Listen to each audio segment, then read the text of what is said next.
peux vraiment me comprendre.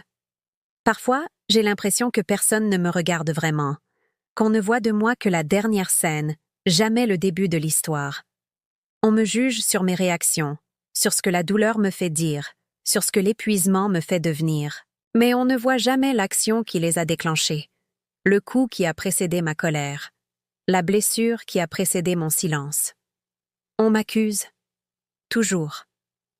Comme si tout était de ma faute, comme si je me levais le matin dans l'unique but de mal faire, de blesser ou de décevoir. Mais personne ne demande « Qu'est-ce qui t'a mise dans cet état ?»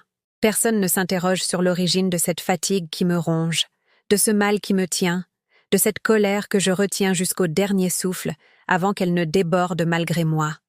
On me pointe du doigt, on me classe, on me réduit à une réaction, à un mot de trop, à une émotion mal rangée. Mais où sont-ils?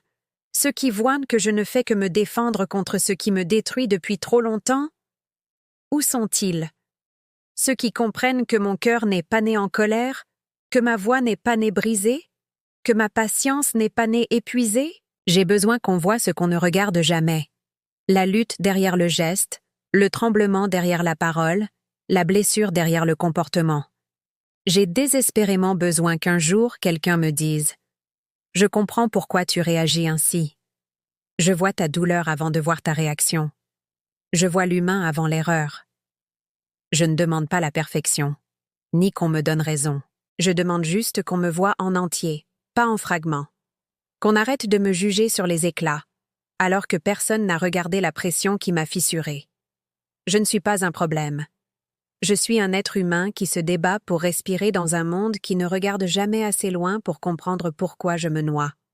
Et parfois, être comprise serait déjà une forme de survie. Si vous vous êtes reconnu dans ces mots, sachez que vous n'êtes pas seul. Partagez votre histoire en commentaire pour qu'on se sente un peu moins invisible. N'oubliez pas de vous abonner pour plus de réflexions comme celle-ci.